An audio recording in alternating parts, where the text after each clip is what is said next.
Page 32, he's got the whole world in his hands. In the right hand, you have 1.5 beat pickup.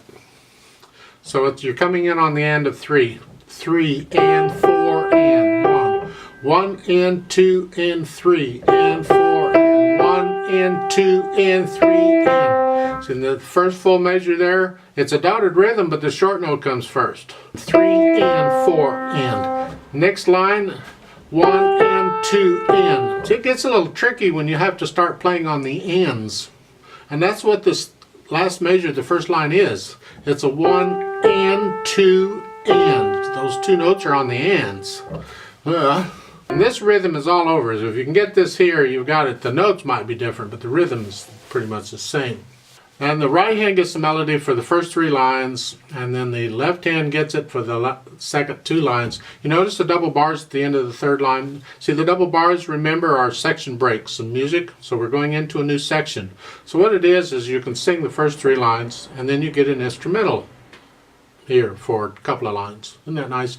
Typically when they would do that, they'd go back and do some more singing after the instrumental, but they're not doing that in this piece, and that's okay.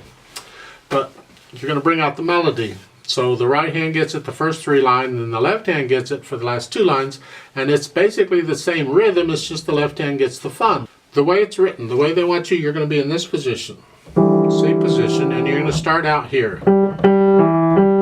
Then you get to the third measure over, they want you to cross over. That's okay, because in the next measure you're here, and then they want you have to do here. It's like a 5/7 chord. You're just reaching the little finger down, staying in this position, and then coming up, you're crossing over again. And you have to cross over in the last line too. It's okay. You don't have to cross over, though. There's other ways of fingering it. Because I can start out here, 2nd finger, and then I can just reach down here, and then I don't have to cross over. But at the end of that 3rd measure, I need to thumb on that last G, because I do need to play the F with 2nd finger, because I got these notes. And then I can reach up and get 2nd finger on the G. I still don't need to cross over. And the second line, or the last line, is a similar thing.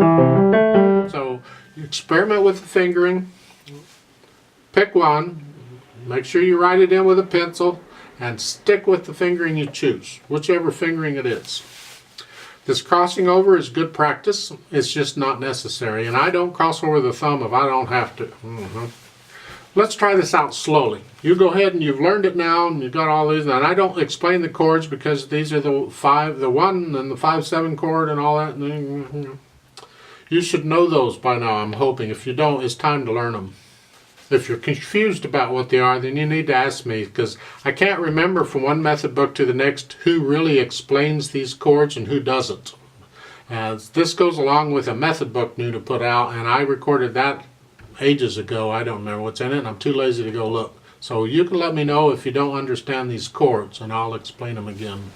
Now, in playing this piece or interpreting it, a lot of times they'll swing the 8th notes. By that I mean they'll play them unevenly, long, short.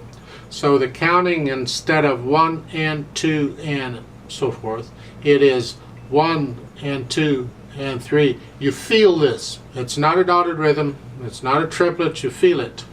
1 and 2 and 3 and 4 and 1 and 2 and 2 and 3. So after you learn it the way it's written, feel free to go back and swing the 8th notes if you want. It can be fun. So the right hand starts here. Left hand's here. Okay. I'm going to give us 3.5 counts or 2.5 counts or something, and then we're going to come in. Just come in when I do. So at the beginning of this, I'm going to go 1 and ready and go. And then we're going to start. So here we go. 1 and ready and go.